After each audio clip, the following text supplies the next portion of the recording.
We are back on the record at 2:51 p.m.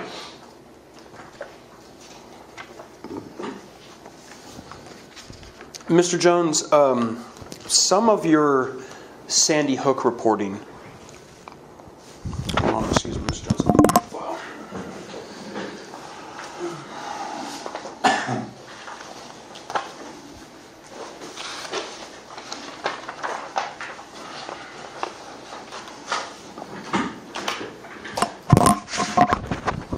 Mr. Jones, some of your reporting on Sandy Hook involved a anonymous website known as Zero Hedge. You know what Zero Hedge is? Yes. Okay.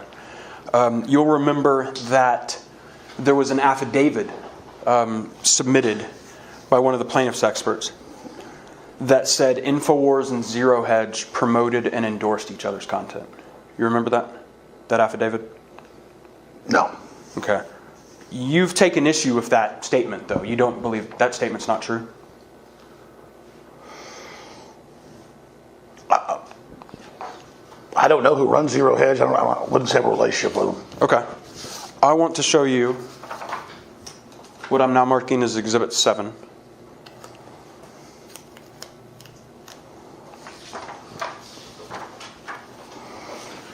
you want to take a minute to read this, Mr. Jones? What I've handed you is the August 28th affidavit that you executed in the Heslin case. Do you want a minute to read that? Sure, thank you. Okay.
I'm finished.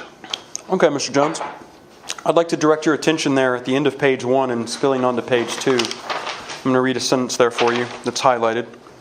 States, none of the defendants ever cooperated in any way of Zero Hedge, nor have defendants and Zero Hedge ever promoted or endorsed each other's content. Did I read that correctly? Yes. Okay. Now, and I believe the next sentence there, there's been times where Zero Hedge has been cited. Yes. And commented about. Yes. Right, but to talk about you engage in the promotion or endorsement of Zero Hedge content, that was wrong. That's what this affidavit. Yes, that's wrong. I mean, I don't know who Zero Hedge is. I've reached out to him before and said, "Hey, who are you? I'd like you to come on." And there's been no response back. I mean, I've said, "Wow, this is a good article from Zero Hedge." Like I've said the New York Times, if it's a good story, but I don't have any relationship with them. Right. Okay. Well, I want to show you a video of you talking about Zero Hedge. And I'm going to show you a clip that was taken on June 13, 2017. This clip, unfortunately, is not available online anymore. This is what you're about to see has been downloaded from a website called sandyhookfacts.com. So I want to show you that video, which is just a recording of your video. Can you play the clip called Zero Hedge? It's from 0 Point Now is who posted it. This article, I need to get this person to write for InfoWars. They absolutely get where I stand. They're journalists. They actually reported on what I said. They showed my quotes going back over years saying, I don't know what happened, but it's got more holes in it than Swiss cheese. But again, I want to encourage people to read the Zero Hedge article that breaks it all down, because they absolutely are on target with this report where they ask the questions that the media seems so scared that I might even actually talk about if the Megyn Kelly interview aired. When you said in your affidavit that InfoWars and you have never promoted or endorsed Zero Hedge's content, that was a false statement. Objection is I just said before you played the clip that I've said they've done good reporting. Sure, but Mr. Jones, That's not an endorsement. I don't know who they are. You're going to tell us that that clip we just saw was not you promoting and endorsing Zero Hedge's content. objection is to form. I just told you, I've said I think they do good reporting. You think the statements that you made in that affidavit were honest, forthright, and complete? Yes. Okay.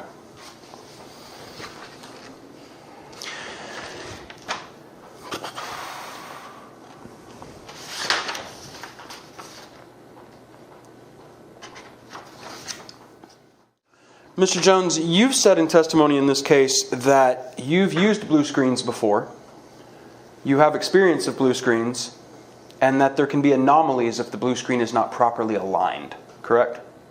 Yes. Tell me how to align a blue screen. It depends if it's an older chroma key model, or it depends if it's dozens and dozens of different digital units. But if the lighting isn't correctly displayed against the green screen, blue screen, it's whatever color you really dial it to. TV used to use blue screens, a lot of entertainment stuff green, but it doesn't matter. It can be any color that's not really common. It's not going to be on your shirt or on your tie, because then it'll make that disappear as well. And also, if there's kind of a blue hue to your nose at the event horizon point, nose is turning is generally the number one thing that disappears, or any hairs that are amiss can create a blue shimmer off of television lights, and then you'll see areas that disappear. And so that's the telltale sign, not of digital breakup, but that's in squares. How do you align it? What does that mean, aligning the blue screen? Wow. I mean, that's not even really a technical term. You have to turn the lights on, put people in a chair, and make sure the lights are properly set up to then work in the blue screen system. Can you pull up Exhibit 1? This is 7. Can you look at paragraph 3 of Exhibit 1? This not technical term, aligned, that's your term, right? You used it in a sworn affidavit, correct? Well, I would call when you dial, like 2 different dials, lights, and a thing to make them work together, I'd call that aligned. I mean, I think that's a pretty good word. I guess you would call it sync, or... So, the lights, you're talking about the lights need to be aligned, not a blue screen? You've got to dial something on a light? Well, the lights and the computer program have to be aligned. You have to look at a color scope. You have to make sure the colors are all lined up or it won't work. It has to be perfectly aligned. And that's either on an old Spectrum system where you align it on a digital system. That's called actually aligning on that. It is on the scope. And now the scopes are digital. So you align the scope. Technically, that is a technical term, the scope. And then you have to align the lights with the scope so that it hits the settings of the chroma key system. You would be able then, I think, through your years of experience and exposure to these kinds of videos, you've seen them before, the most common type of nose disappearing stuff, you would be able to produce to us examples of blue screen videos with noses disappearing just like Anderson Cooper's, right? I think you probably found those. Yeah, that's something that you could produce. I can't guarantee it, but that's pretty... Like, everybody's seen like the weather person, and they're wearing the wrong color tie, and it does that. I mean, absolutely.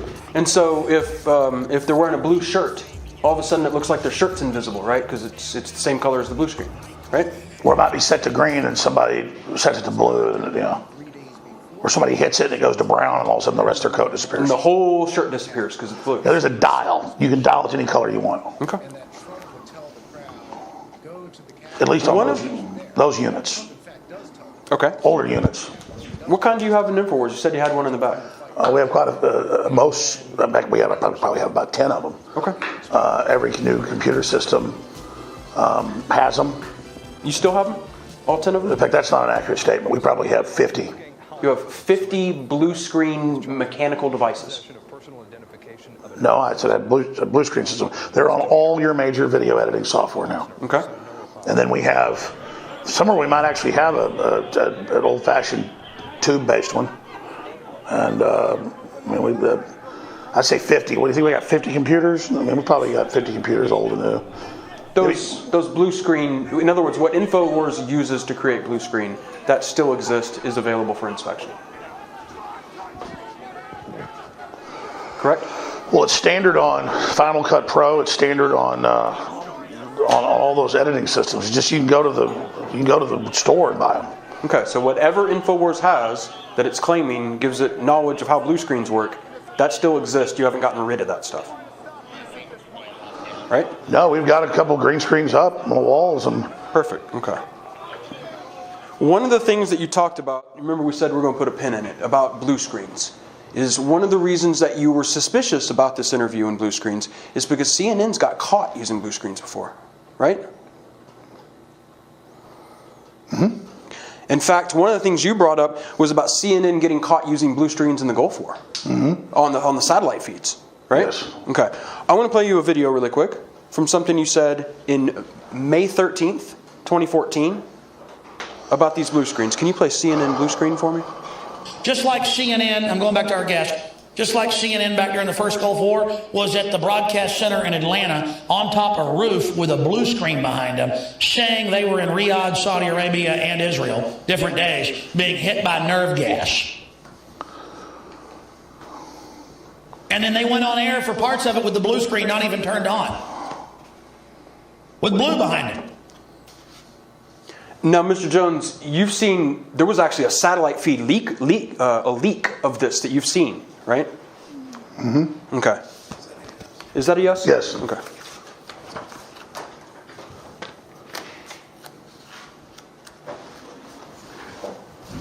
Mr. Jones, I'm going to hand to you what I've marked as Exhibit 8. You recognize this leak from the Charles Jaco CNN broadcast where he's got the blue screen behind him. You recognize that? Yes. Okay. And this was something that some people recorded off of a satellite leak. I believe so. Okay. A long time ago. And you've done some reporting about this on InfoWars. You've shown this video and what happened that day.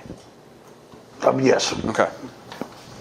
And as we see from here, you can see kind of on the left-hand side and on the right-hand side of their screen, there's this big blue screen up behind them, right? Mm-hmm. Right? Because they left it on. I mean, they didn't put anything on it because they were on a satellite kind of practice feed, I think, right? I don't remember all the particulars, but they admitted they weren't in one location. Okay. And then again, it's not like the background turns on. The computer overlays it. Right. It's not like actually on there's something up on the screen. Computer takes care of that in post-production. Or does it live. Or does it live, right. Okay.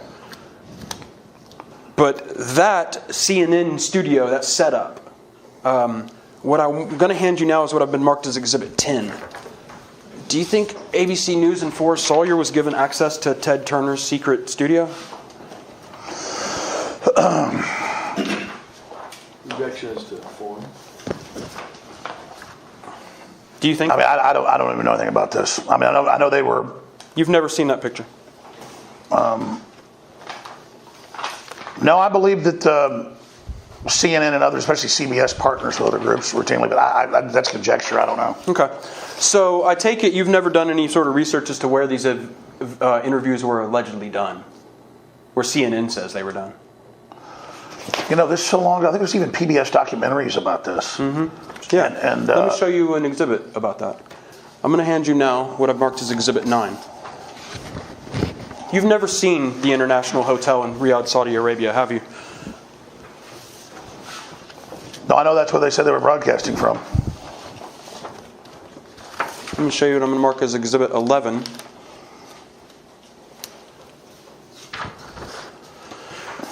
You've never seen the photographs of the satellite setups for the major networks at the International Hotel in Riyadh, Saudi Arabia, have you? Nope, I just know Jaco says that they staged the chemical attack. It didn't happen. No, you know that Jaco admits, is what you're saying. You've seen clips of Charles Jaco saying it was. Yeah, I mean, it came out later that there was nerve gas in the air and all that, and that they staged some of the shots on blue screen. So you're maintaining that that thing behind them in that shot is a blue screen used for compositing and not just the walls of the International Hotel in Riyadh that was on every broadcast during that time. Objection. That's what you're saying? Objection is to form. Well, no, if they were saying they were there, I think they were saying they were projecting that behind them. And I get your confusion about the blue thing, or my confusion, it's a long time ago. It's not debated that CNN has staged location shots. They didn't stage that shot, did they? That shot was in front of the International Hotel in Riyadh. That was not a staged shot. Yeah, they put the gas mask on and do the whole thing, and then they stop during the breaks, and it's all a big joke. I'm not real concerned with what they did on the broadcast. You said that they were in a secret broadcast center in Atlanta when they said they were in Riyadh. You were wrong. That was false. They were actually in Riyadh. You can admit that. I can't say that. In fact, you don't know. When you were saying that they were not in Riyadh, you had no idea. I think you're mixing things together. Okay, Mr. Jones. You're right, Colin Powell, the anthrax was real. You're right, nothing staged. There was a lot of reporting during the Gulf War. A lot of people doing really hard work to uncover the fact that those aluminum tubes were total bunk. That wasn't WMDs, right?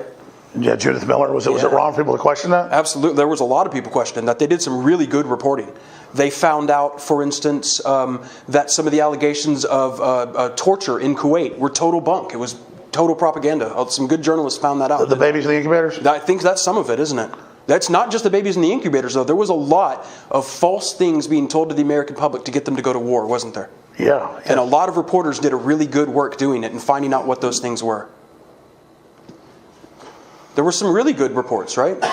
In the incubator report, for instance. Yeah, I was pretty young then, but yeah. So those good journalists did good work uncovering those facts. But your work on the blue screen allegation in the Gulf War, that wasn't good journalism, was it, Mr. Jones?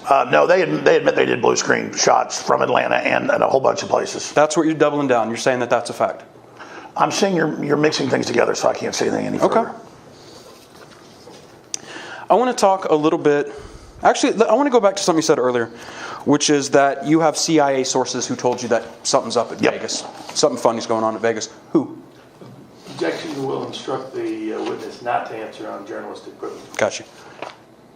What did you hear? What did this person tell you?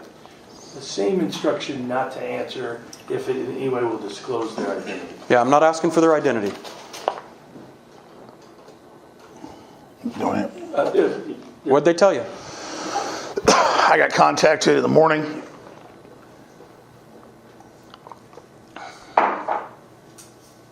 With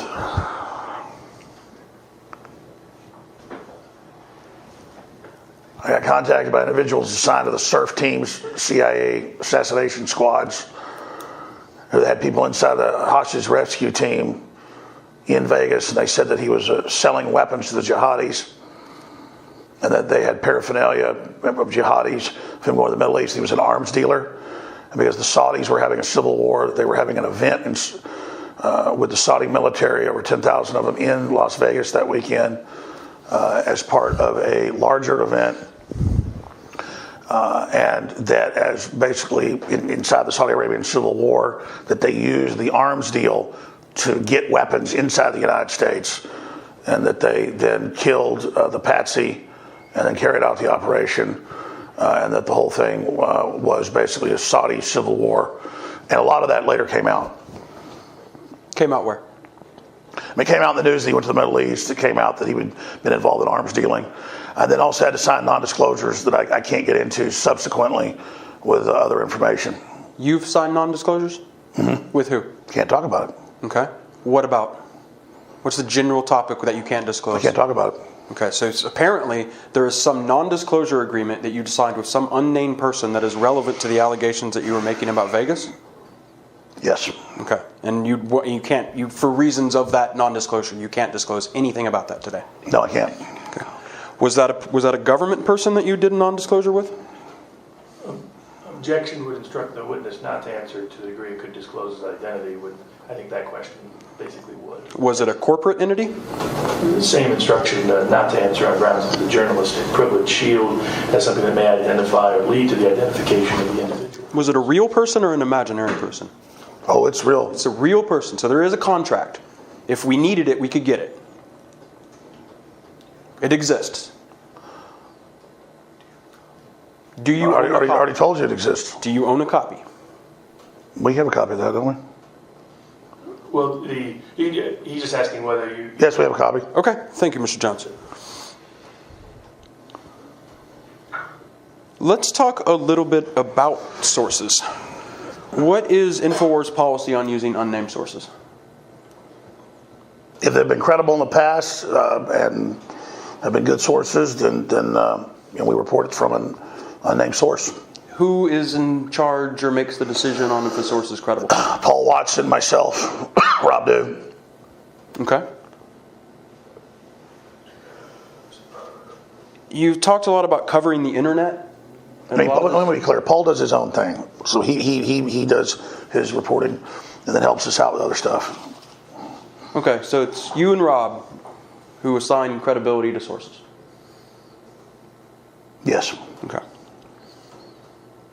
Talked a bit about covering the internet and what's being said on the internet.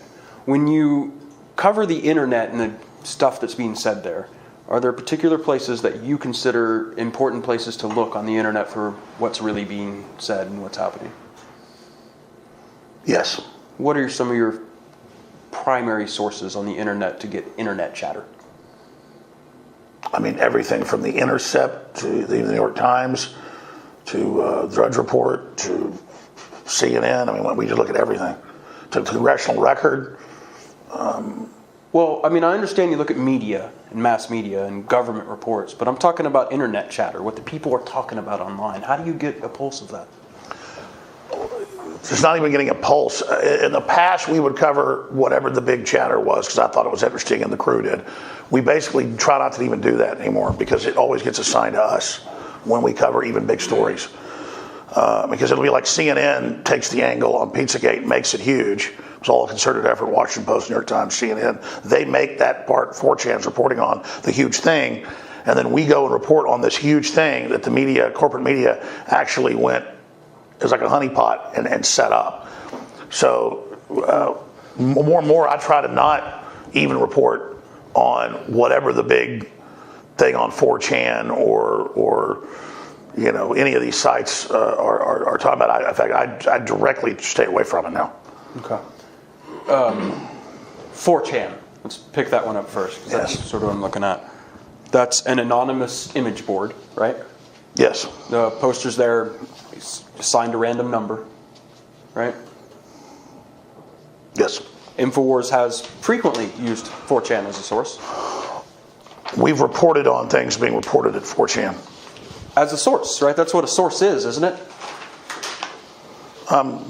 Yes. Okay. I mean, somebody emailing you could say technically it's a source. Sure. Even if you never even open it. Any piece of information that you're going to report secondhand is a source, right? Yes. There's a source of that information. Yeah, like somebody draws on the bathroom wall could be a source. Now, for instance, we talked about misidentifying the Parkland shooter.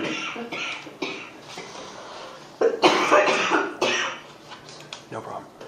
We talked earlier about misidentifying the Parkland shooter. Last year, InfoWars source was 4chan, right? I don't remember that, but we corrected it within a day. Well, I mean, I didn't ask anything about correction, right? Mm-hmm. What I'm asking is, do you or do you not know 4chan was your source? I believe it was one of the places that put it up. Okay. Hence why I've told. So that's what I was kind of asking when I say, where do you get your chatter? 4chan's one. Do you have any others for me? What, email, people are talking about on the street? Well, I mean, we're talking hone in on this idea that there were people on the internet chattering about Sandy Hook. The internet was talking about it. I would say YouTube. I mean, there were like videos in the first few weeks with like 5 million, 10 million views plus, and they were showing a lot of things that when you looked at it, looked pretty compelling. Okay. So there were people making videos on YouTube. You've had some of those people on your show, right? I can't remember. Okay. You know who QK Ultra is? You heard that name? No. You know what the Independent Media Solidarity Group is? You heard that name? No. You know Peter Klein in his film Let's Talk About Sandy Hook? No. You know the book Nobody Died at Sandy Hook? I've not read it. Okay. All of these things have been sources for you, though, right? No, I don't think Fetzer, by the time he wrote that book, was a source. There's a broadcast with discussing Mr. Heslin in 2017 about his statements on the Megyn Kelly show. You know what I'm talking about?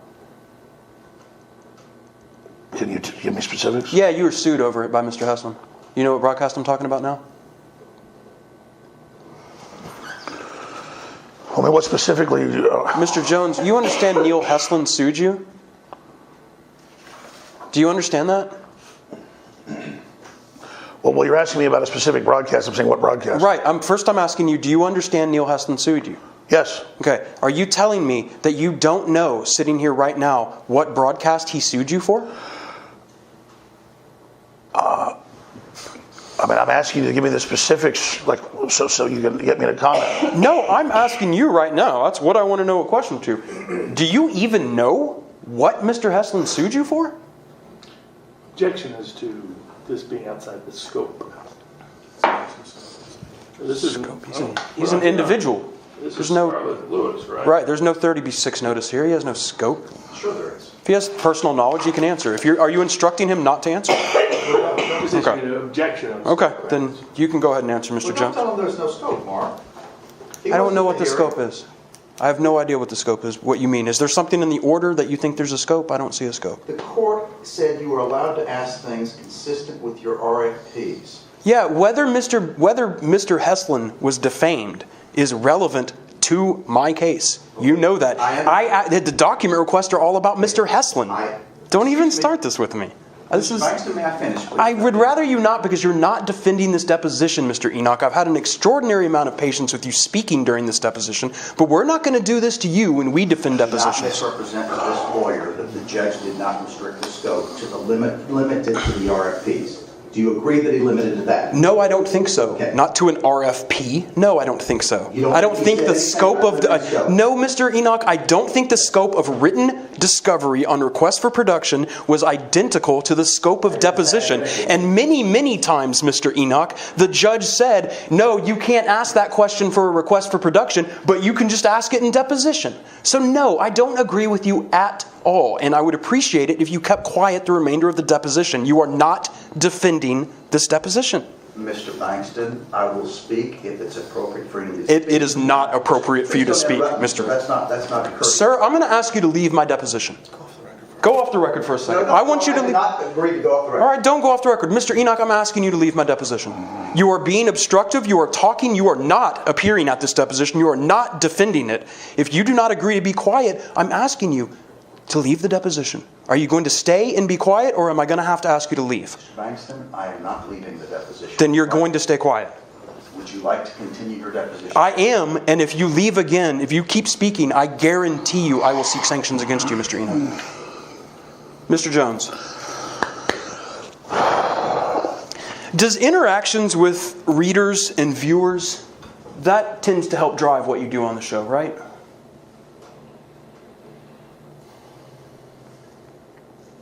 Somewhat. I mean, if viewers want you to cover something, that's a motivator for you to cover it. Sometimes, not so much. In fact, you've said about Sandy Hook, this is what our viewers wanted us to cover. That's why we were covering it. Yes, it was the internet since a big deal early on. And in fact, when you weren't covering it so much, and whenever you stopped covering it for a little bit, your viewers would get upset, and they'd be like, why aren't you covering Sandy Hook? It's a hoax. Yes, people, the public in general had major questions. I mean, even the Hartford Courant did. They said that they'd never seen stuff covered up like this. Right. I mean, I knew FBI agents and people that said there was something weird going on with it. One of them was his uncle, right? Yes, Rob, his uncle. Yes. Yeah. He was up there with Mr. Halbig and Mr. Badandi and Mr. Wright. We didn't even know he was going. Right. I'm not saying you did. I'm saying he was up there. Yep. Yeah. Career retired FBI, yep. Right with Mr. Halbig, Mrs. K. Wilson, Mr. It's been a big city council meeting, yeah. Yeah. Mr. Reich was there. I don't know who those folks are, but... Okay. Now, Mr. Dew, he has been frequently sent as the news director of InfoWars. Wait, hold on, let me back that up because I'm making an assumption. Mr. Dew's the news director of InfoWars? For some of the programs, we don't do the nightly news anymore, but he was directing those shows, yes. Okay. So, Mr. Dew had been, over the years, sent emails and communications and tweets from Sandy Hook debunkers. You know what I mean when I say that? Yes. Okay. And Mr. Dew had been told by these people, what you're saying is wrong, you need to stop saying it, here's the real proof. You understand that? Oh, I thought you meant debunkers debunking the official story. No, I mean those who were debunking what you were saying about Sandy Hook. Yes, and then we would offer them to come on air and cover what they said. And in fact, you had been given information by them. They had given you information. And we put it on air. And you had a debate with a guy named Keith Johnson, right? I don't think I did. Well, okay. So there was a debate hosted on InfoWars between Keith Johnson and Mr. Halbig. Was that I forget the name of the newspaper guy. I can't remember the name. Well, Keith Johnson, he's a former InfoWars contributor, right? Well, there's a lot of articles, a lot of people will contribute, like a letter to the editor, articles occasionally. That's not what I'm talking about, Mr. Jones. Keith Johnson was a paid contributor to InfoWars.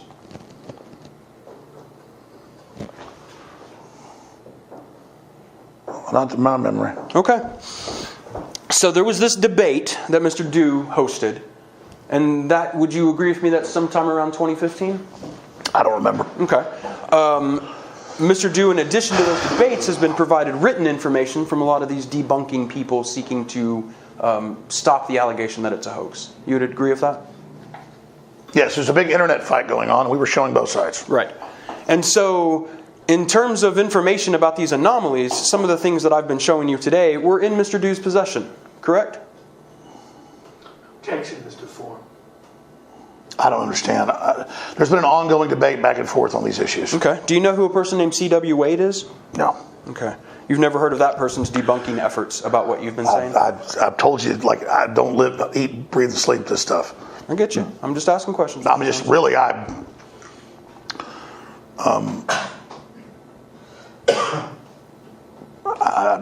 had it all over to do. I'd have done a better job, but I didn't do it on purpose to be malicious. And everybody wanted to have debates about it. And I said years ago, like probably 5 years ago, I said, no more of this. I'm sick of it.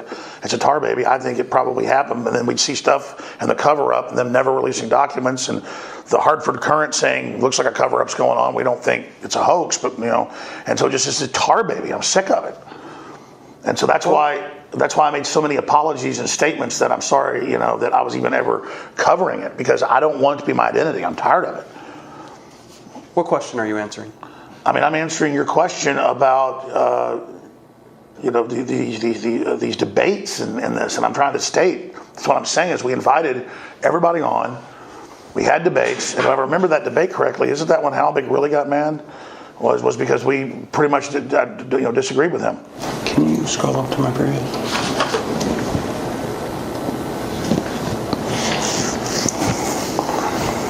I mean, I'm really trying to be helpful. Mr. Jones, I asked you, do you know C.W. Wade? I don't know, no. Thank you, sir.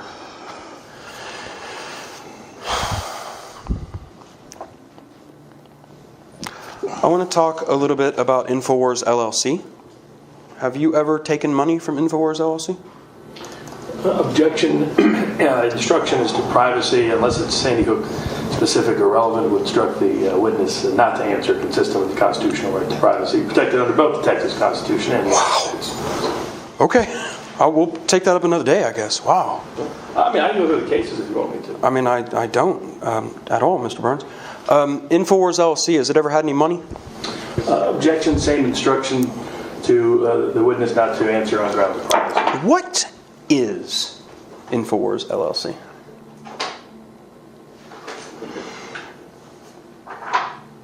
I don't believe it's even an operating company. So it's your allegation it's not an active corporation by the Secretary of State? You know, I'm not the expert on this, so I probably shouldn't answer it. So I don't want to state it wrong, but You made InfoWars LLC. You created it. I'm not one of the lawyers. So I don't want to answer it wrong. Nobody else is involved. It's nobody else's company, right? Objection. Instruct the witness not to answer on grounds of privacy that could also implicate the privacy of third parties. Okay. InfoWars LLC. What does it do? What has it ever done as a business? I don't know.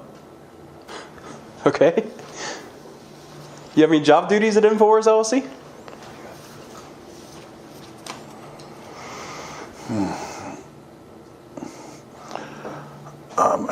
As you heard, I'm not going to get into structure of things, and plus, I'm not a CPA or a lawyer. I don't want to say it wrong. Okay. Have you ever had job duties at InfoWars LLC? In the past? I don't want to say. I think I'm the only. I'm the sole person. Has InfoWars LLC ever had an office?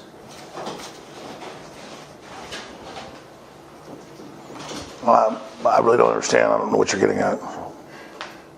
You know what an office is? No, but I don't understand, like, asking you, but a corporation has an office. Mm-hmm. The company that has offices is Free Speech Systems. Well, so if I were to ask you, does Free Speech Systems have an office? Answer is yes. Free Speech Systems I think that, yeah, that's what's on the letterhead. Yeah, that's what the... Okay, let's try it again with InfoWars. Does InfoWars LLC have an office? I don't want to inaccurately answer that, so I can't. Okay.